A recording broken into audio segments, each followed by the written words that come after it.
Targeting an ethnic group with a collective crime is inexplicable. If I were to reverse the notion that white people have privilege because of their skin color, would that mean that black people automatically are oppressed because of their skin color?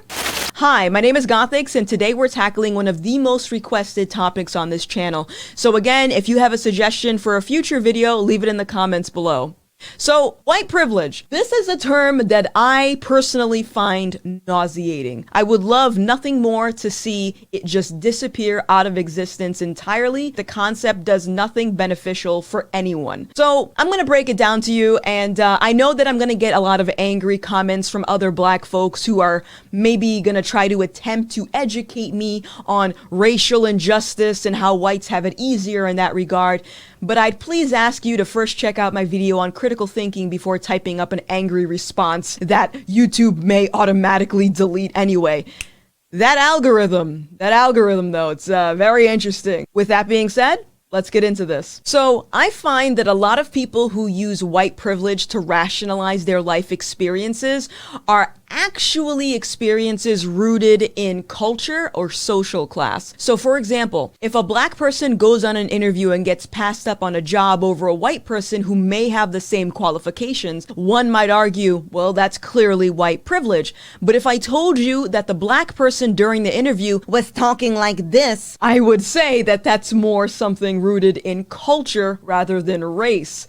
Here's another example. Let's say a white person and a black person committed the same crime, but only the black person got sent to prison. One might say, well, that's obviously white privilege. But if I told you that the white person had a better lawyer, that would be something rooted in economic privilege. The usual response that I get is, well, black people make less money on average because they lack opportunities. And I would actually argue that a lot of white people have been very accommodating with entertaining this idea of white privilege and lack of opportunities in this regard. So what opportunities, you may ask? Well, let me give you some examples. So how about white voice actors who step down from their role to allow black voice actors to take that role instead?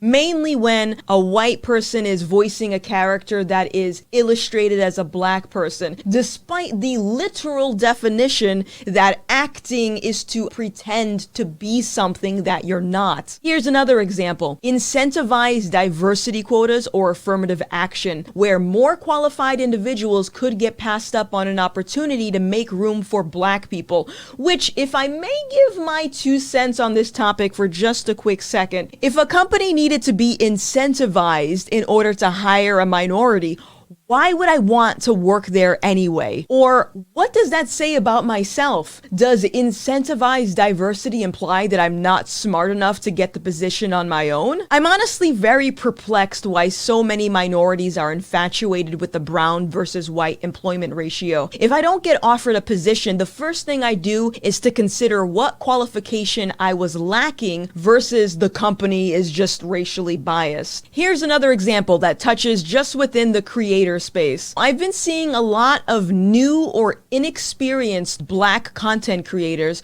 who use the lack of representation argument to finesse opportunities or free merchandise from companies. This annoys me as well as many other black content creators who work hard to highlight our talent rather than using our skin color as a crutch. Personally, I find the act of working with a creator based on their skin color rather than their talent actually hurts the infrastructure of the industry. Let me explain this. The primary reason a company decides to work with an influencer is because of ROI, or return on investment. If a company chooses to work with a black influencer that has 300 followers versus a white influencer that has 30,000 followers, would that company really be getting a return on investment? I also think this behavior encourages mediocrity, as the creator may not feel it's necessary to improve their craft because to them, these opportunities imply that they made it. I mean, think about it for a second. Why bother fine-tuning your craft if you can just skip all the hard work and complain about white privilege? Moving on, I think it's ignorant to suggest that white privilege is the only privilege.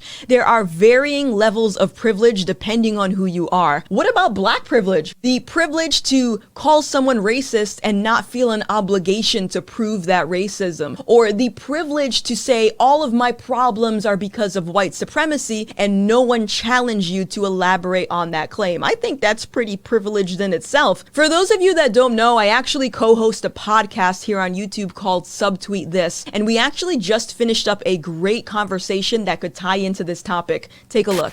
I've listened to a lot of your music, and it seems that you have like a lot of messages that pertain to like self-accountability. So is that something that you're trying to strive to like get that message out to your audience? That's like probably the most important thing of everything that all the topics that I cover: self-reliance, responsibility, because it's something that in this day and age, not just due to politicians, but due to the education system, where being an individual and being responsible for your actions is something that is put by the wayside. And this is why a lot of people adopt the economic philosophies that they adopt the social policies that they adopt, because it rids them of the responsibility. And me personally, I just think that's for losers. The first thing that I look at, even if there is a wrongdoing, I'm looking at, okay, what did I do to put myself in that situation for this person to even do me wrong or me to be done wrong? Because I think that's empowering. So would you say like that a lot of people suffer from a victim mentality where they have to constantly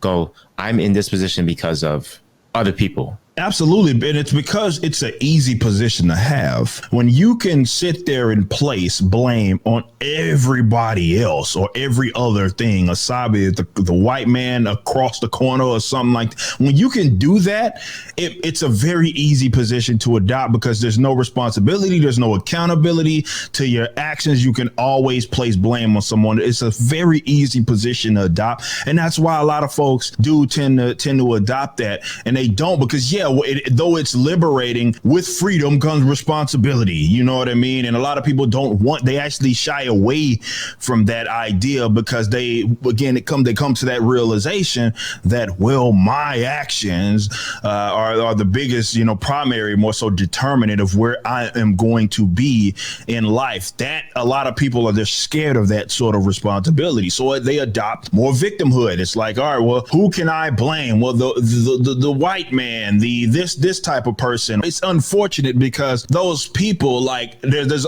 obviously probably being politicians who gain control over people's lives, being predatory in that regards. This idea that, okay, you are a victim, let me come save you. At the end of the day, if I were to acknowledge white privilege, I would still be responsible for my own life. It wouldn't change my circumstances, and certainly me acknowledging white privilege wouldn't benefit me in any way. Now, if a white person were to acknowledge their privilege, I find it usually does one or two things. It could make the person feel proud or superior to black people, which I find a little bit counterproductive if we're talking about white supremacy. The notion of white privilege would just further reinforce that idea. On the other hand, it could also make a white person feel guilty or ashamed simply because they were born. And if a black person were to acknowledge white privilege, I find that it usually does one thing and one thing only. It cultivates victimhood, a mindset that continues to reject the concepts